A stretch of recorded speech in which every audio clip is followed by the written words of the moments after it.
아이고 롯데야 사육동 오리지널 아이고 롯데아의 우피입니다. 안녕하십니까. 예, 오늘 1월 13일 금요일 인사드리고요. 오늘은 세 가지 정도 소식을 좀 소개를 해드리고자 합니다. 일단 첫째는 지난 시즌이 제일 심했고 항상 이 우리 팀을 괴롭히는 그 봄대라는 단어에 대해서 배영수 코치의 또 인터뷰가 있어요. 그래가지고 그런 문제의 파악과 해결 방안을 찾고 있는 단계인데 그 부분에 대해서 배영수 코치가 여기 이제 그 스포츠 경향에서 진행하는 최강 구이팬이라는 볼팬이라는 그 콘텐츠에서 인터뷰를 한 내용이 있는데 거기 내용을 이제 기사로 좀 정리한 거를 좀 제가 소개를 해드리고 뭐 또 저의 생각도 조금 말씀을 드리려고 그렇게 생각을 하고 있고요. 그리고 두 번째는 또 지난 시즌의 문제점을 봤을 때 주루 부분에서 좀 아쉬울 만하다. 특히 팀 도루가 최하위였어요. 예, 팀 도루가 이렇게 적은지 저는 사실 몰랐습니다. 이렇게 사실 몰랐는데 61회밖에 성공을 못 해도갑니다. 사실 61개면 한 명의 선수가 할 수 있는 도루 개수 수준인데 많이 할 때는 정말 적었기 때문에 이 부분에 대한 얘기도 간단하게 좀 전해드리려고 하고요. 그 다음에 이제 자유훈련 얘기인데 이제 스프링 캠프를 앞두고 2월 1일부터 2월 19일까지 2월 1일부터 이제 스프링 캠프가 시작이 되는데 그 전에 뭐 여러 가지 과정들 그 다음에 스프링 캠프 일정 이런 것들 간단하게 소개를 좀 해드리고자 합니다. 먼저 이 봄대 해결 같은 경우는 일단은 뭐 다 아시겠지만 작년 4월까지는 단독 2위였죠. 64승 1무 9패를 기록을 했었고 이제 5월 첫날 일요일 경기까지 잡으면서 굉장히 뭐 꿈과 같은 시간을 보냈었는데 뭐 5월에 9승 17패로 무너지면서 뭐 브레이크 없이 우르르륵 내려갔습니다. 그렇게 되면서 봄대라는 그 단어를 다시 안 떠오를 수가 없게 되는 그런 상황으로 안타깝게도 이제 이어졌었는데요. 근데 이제 이 문제를 이제 그 탈피하기 위해서는 결국 문제의 원인을 찾아야 됩니다. 문제의 원인을 찾아야 되는데 사실 이게 오랫동안 이런 문제가 지속이 됐음에도 사실 개선이 안 됐던 거는 어떻게 보면은 좀 팀의 그런 뭐라고 해야 될까 방향성의 문제가 있지 않았을 거라고 저는 생각을 해요. 어떤 근본적인 문제를 찾을 생각을 안 하지 않았을까 이런 생각이 드는데 이제 배영수 코치가 오게 되면서 그런 근본적인 문제를 좀 찾아가고 있다고 합니다. 사실 뭐 지난 시즌 코치 영입 중에서 제일 뭐랄까 놀라웠던 영입이 배영수 코치의 영입이었을 거예요. 왜냐면 전혀 뭐 우리 팀과 그런 인연이 없는데 그리고 또 재밌는 그런 인연이 있다 보니까 배영수 코치가 우리 팀에 오는 것 자체가 좀 되게 재미있고 좀 신선하게 느껴졌는데 아무튼 이 최강 볼펜이라는 콘텐츠에서 이런 얘기를 했다고 해요. 지난해에도 4월엔 출발이 굉장히 좋았는데 5월과 6월로 가면서 떨어졌다면서 최근 몇 년치 통계도 봤지만 우리 선수들이 개막 이후에 경기를 거듭하면서 일정 기간이 되면은 체력뿐 아니라 감각도 떨어지는 것을 확인했다고 말을 했습니다. 그리고 백 코치는 여기에 또 그런 부분을 어떻게 보완할지 단장님, 감독님을 시작으로 전력 분석 파트까지 구성원 모두 굉장히 고민을 많이 하고 있고 답도 어느 정도 찾았다라고 얘기를 합니다. 그래서 잘 될지 안 될지는 단언할 수는 없지만 답은 찾아가는 과정이 있다는 것은 말씀드릴 수 있다고 얘기를 했는데요. 일단 그 투수 부분에서 배영수 코치가 조금 이제 정리를 한 부분들은 뭐 정확히는 알 수 없겠지만 뭐 수치상으로 보면 이 기사에서 이렇게 얘기를 합니다. 일단은 지난 시즌 4월 한 달간 팀 자책이 3.00 전체 2위였는데 5월 한 달간의 팀 기원 자책이 4.7으로 추락. 뭐 성적이 내려갔으니까 뭐 내려갔을 거고 내려갔으니까 내려갔을 거고 뭐 이런 거긴 한데 그리고 또 WARCP 같은 경우도 사실 최준용 선수가 그 작년 4월에 그런 미친 질주를 이끈 것은 사실 타격의 한동희 투수진의 최준용 이 두 선수가 사실은 미친 활약을 하면서 이렇게 끌어줬는데 그 뒤로 사실은 이제 그 불이 꺼지면서 성적도 같이 내려왔다고 볼 수가 있겠는데요. 그 최준용 선수가 작년에 4월 한 달간 13경기 14.2이닝 던지면서 WRCP 0.61로 압도적 피칭을 했지만 5월 10경기에서는 12.1이닝 던지면서 WRCP가 1.41로 올라가는 등 내림세가 확연한 수가 여럿이 나왔다고 합니다. 근데 사실 최준용 선수 같은 경우에는 4월에 너무 많이 던졌어요. 너무 많이 던졌고 기본적으로 그리고 좀 그런 좀 오버 페이스를 한 상황에서 오히려 다들 기억하시겠지만 5월에 김원중 선수가 돌아오면서 오히려 뭔가 꼬인 듯한 그런 상황이 생기면서 최준용, 김원중 두 선수 다 약간 혼란스러운 시기를 보낸 느낌이 남은 그 5월, 6월 남아있던 그 상반기 동안 그런 느낌이 좀 나왔었거든요. 그래서 사실 작년에 이런 경험이 있다 보니까 사실 지난 시즌은 조금 재밌는 게 그런 거예요. 그 시즌에 개막하기 전부터 서튼 감독은 그 초반부에 질주를 해가지고 많이 벌어놓고 그 여름쯤에 그걸 좀 깎아 먹어도 벌어놓은 걸로 버티면서 이제 5강에 들어가겠다는 거를 시즌 들어가기 전부터 얘기를 했었는데 4월에 벌어놓는 성공을 했는데 그거를 5월에 다 까먹을 거라고는 아무도 생각을 못했죠. 아무도 생각을 못했는데 아무튼 그 전략 자체는 사실은 굉장히 저는 좋은 전략이라고 생각하거든요. 많이 그 상반기에 많이 벌어놓고 하반기에 조금 까먹어도 버티는 전략 그런 건 되게 괜찮다고 생각을 하는데 그게 4, 5, 6월 동안은 벌어놔야 되는 거죠. 그러니까 그런 스타일이 김성근 감독이 SK 시절에 그렇게 해가지고 항상 그 SK 왕조를 이룩을 했었는데요. 뭐 SK 왕조라는 거에 대해서 뭐 3연패를 못했기 때문에 뭐 아니다 얘기하시는 분들 많은데 저는 개인적으로 제가 야구를 보면서 가장 강력했던 팀은 SK 그 4년입니다. 네, 제 기억에 남아있는 가장 강한 야구팀은 07, 08, 09, 10 그 4년간 SK 와이번스가 진짜 강하다고 저는 느꼈고 왜냐면 특히 우리 팀이 워낙에 약했기 때문에 김성균 감독이 SK 와이번스에 그렇긴 한데 아무튼 그 전략이 나쁘지 않다고 저는 생각을 하고 다만 이제 작년에 경험이 있으니까 갑자기 주저앉는 부분들에 대한 이제 그 원인을 알고 이제 해결을 해야 되겠죠. 일단 배영수 코치는 제가 쭉 봤을 때는 일단 체력적인 부분에서 조금 그런 원인을 많이 생각을 하고 있는 것 같아요. 인터뷰를 제가 쭉 보니까. 그리고 사실 그 우리 팀의 기본적인 그런 체력 훈련 이런 부분에 대한 좀 미비함에 대해서 항상 얘기가 많이 나오고 또 배영수 코치도 이제 우리 팀에 오고 나서 그런 얘기를 되게 많이 했거든요. 그래서 뭐 올해 마무리 캠프부터 뭐 스프링 캠프까지 마무리 캠프도 이미 역대급으로 힘든 훈련을 많이 소화했다고 얘기를 하고 스프링 캠프도 진짜 좀 빡센 훈련을 아마 할 것 같아요. 근데 그런 부분들이 굉장히 좀 필요하다고 생각을 하거든요. 그래서 이 근본적인 문제가 해결이 될지 또 지켜보는 그런 재미가 있지 않을까라는 생각이 듭니다. 네. 그리고 두 번째는 영상은 이렇게 이제 보시면 되는데요. 제가 링크 걸어놓으니까 네, 배영수 코치가 그렇게 얘기를 하고 있고 현역 때보다 살이 좀 많이 쪘죠 확실히. 네.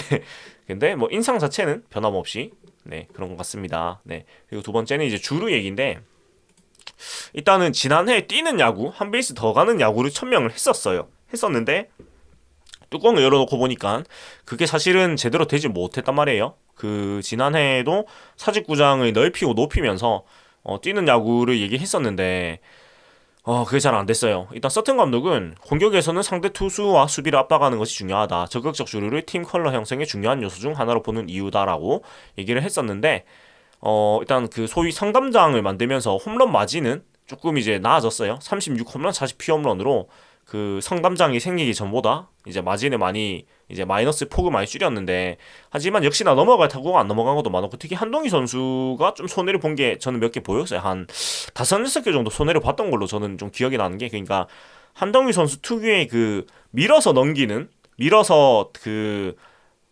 라인 드라이브성으로 날아가서 넘어가는 그 타구들이 사실 성담장에 다 걸리는 게 몇 개가 많이 나왔었거든요. 그래서 뭐 이런 부분들 때문에 여러 가지 뭐 아쉬운 점이 있었는데 다만 목표로 했던 이 뛰는 야구에서는 많이 아쉬웠다. 일단 뛸 수 있는 선수들 대표적으로 뭐 황두성 선수가 아니고 황성빈 선수하고 장두성 선수를 적극적으로 기용을 하면서 그런 기조를 좀 만들려고 하고 그 다음에 뛸 수 있는 선수들을 많이 배치하려고 좀 그런 게 보이긴 했지만 사실은 과감한 주루 플레이 속에서 사실은 결과적으로는 득보다 실이 많은 케이스가 많이 나왔었고 특히 시범 경기 때부터 제가 그런 생각이 좀 나는데 작년 시범 경기 때도 공격적인 주루를 하면서 사실 주루사가 굉장히 많이 나왔었어요. 그래서 그때 시범 경기를 보면서는 어차피 시범 경기이기 때문에 지금 죽어봐야지 정규 시즌 때 안 죽고 더 한 베이스 더 갈 수 있다고 생각을 했는데 사실 그 부분이 정규 시즌에도 크게 개선이 안 되고 한 베이스 더 가다 죽는 케이스가 뭐 더 많이 느껴질 정도로 좀 안 좋은 결과가 많이 나왔단 말이에요.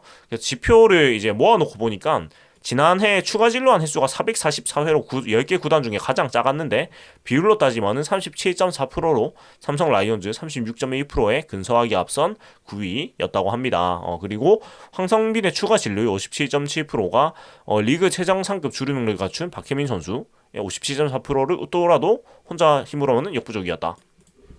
그러니까 뭐 그나마 팀에 이제 활력을 준 것은 한정민 선수의 그 주루 능력이었고 뭐 어제 아래 방송에서 말씀드렸지만 도루 개수는 작았고 도루사가 많았지만 그것은 이제 도루 타이밍이나 투수의 습관 같은 것이 아직 파악이 좀 부족해서 그런 거지 주루 센스나 이런 것들은 굉장히 뛰어난 선수고 때문에 황성민 선수가 추가 진료율은 굉장히 높게 나왔습니다. 예. 그리고 팀 도루 성공률도 62% 최하위였는데 가장 많이 실패 39회 공동 4위 한 것, 그러니까 가장 많이 실패한 팀은 아니었지만 도루 시도가 워낙에 작았으니까요. 예.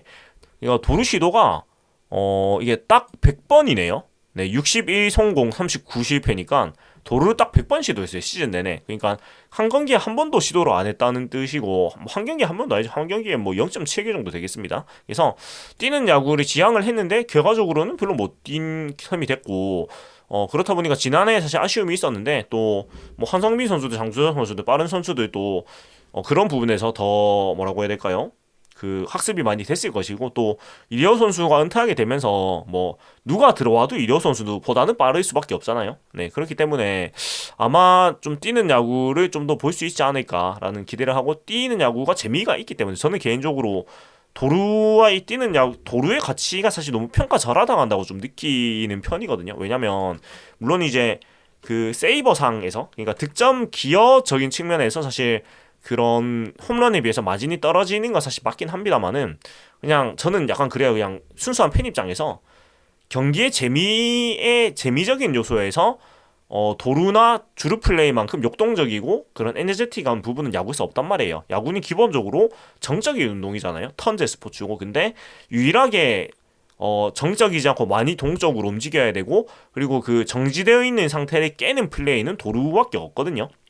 그래서 특히 우리 팀이 또 구장을 넓히고 하면서 그런 주루의 중요성도 중요해졌고 또 내년 시즌을 생각해보면 올 시즌 생각해보면 뭐 뛸 수 있는 선수들이 많이 이제 있죠 제법. 그래도 뭐 황성빈 선수가 일단 들어갈 것이고 고승민 선수 뛸 수 있고 렉스 선수도 뭐 뛸 수 있는 바의 정도는 가지고 있고 그 다음에 어 일단 2명 정도는 확실히 뛸 수, 이건 사실 제가 지금 그냥 생각나는 대로 말하는 거여가지고 정확하게 얘기를 못 하겠는데, 아무튼 뛸 수 있는 야구로 조금씩 전환을 해야 되는 건 분명히 필요하지 않나라는 생각이 들고, 좀 방향성을 명확히 해야 될 것 같아요. 팀의 방향성을. 그러니까 좀 이도 저도 아닌 느낌으로 가는 느낌이 없지 않아 좀 있는 것 같아가지고, 뭐 사실 지금 야구 트렌드는 무조건 장타 위주로 가는 게 좀 세계 야구 트렌드이긴 하지만, 뭐 팀마다 특성이라는 게 있으니까 사실 우리 팀의 지금 선수 구성을 생각해 보면 오히려 그 전통적인 그 선수 구성이 오히려 맞는지도 모르겠어요. 그러니까 뭐 테이블 세터는 빠르고, 그러니까 1, 2, 9번은 빠른 선수, 뭐 3, 4, 5번은 장타력 있는 선수, 6, 7, 8번은 6, 7번은 이제 해결 능력 있는 선수, 8번은 포수, 뭐 이 정도의 뭐 아주 정통적인 그런 라인업 기용을 생각하는 게 오히려 더 좋지 않을까라는 생각이 들기도 하고, 네, 그런 생각이 잠깐 들었습니다. 그래서 일단은 뭐 올 시즌 그 라인업 이런 것들이 어느 정도 다 나와 있긴 하지만 지금 뭐 올 시즌 예상 라인업 이래 얘기하는 건 좀 많이 시기상조인 것 같고, 좀 지켜보면서 스프링 캠프나 그 연습 경기 이런 것들을 어떤 순서가 가장 베스트일까, 그 다음에 뭐 서튼 감독이 인터뷰 내는 게 계속 나올 텐데 그런 거 보면서 조금 뭐 제 나름대로 그 얘기도 하는 게 좋을 것 같아요. 그래서 뭐 마지막 한성민 선수가 아무것도 시도하지 않았다면은 몰랐을 것들이 많다고 이제 돌아봤는데, 아무튼 지난 시즌에 이런 실패를 토대로 더 나은 플레이를 하는 팀이 되어야 되겠다는 것 정도 얘기할 수가 있는 것 같습니다. 그리고 세 번째로는 이제 자유훈련 동참 열기에 대한 기사인데요.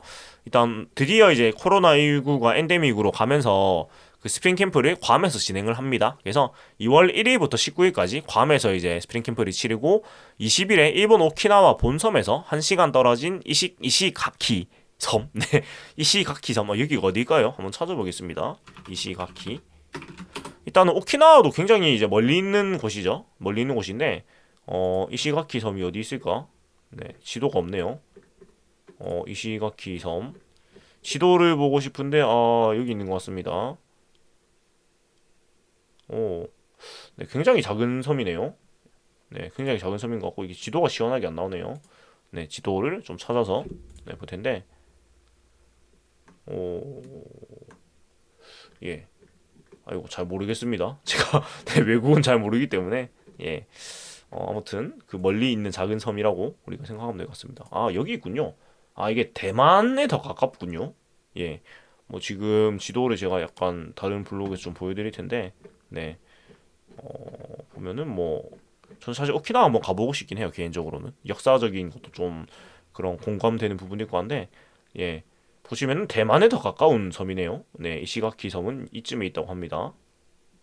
네, 아무튼 그곳으로 가게 되는데 거기서 좀 재밌는 것이 거기에서 많은 팀들을 만나게 일주일 정도 그 이시가키 섬이 재밌는 것이 지바 롯데 마린스 캠프와 일주일 가량 시즌 훈련을 함께 진행을 한다고 해요. 이게 좀 롯데만의 좀 뭐라고 장점이라고 할 수 있겠죠. 이 일본 프로팀 자매 구단인 지바 롯데하고 같이 이렇게 훈련을 하면서 또 사실 일본 야구가 어찌됐든 우리나라보다 더 잘하기 때문에 더 잘하는 부분들을 배우면서 또 그런 능력을 끌어올릴 수 있는 건 좋은 것 같고, 그 뒤에 다시 오키나와 본섬으로 와가지고 SSG 하나, 삼성 기아 등과 이제 그 연습 경기를 치를 예정이라고 합니다.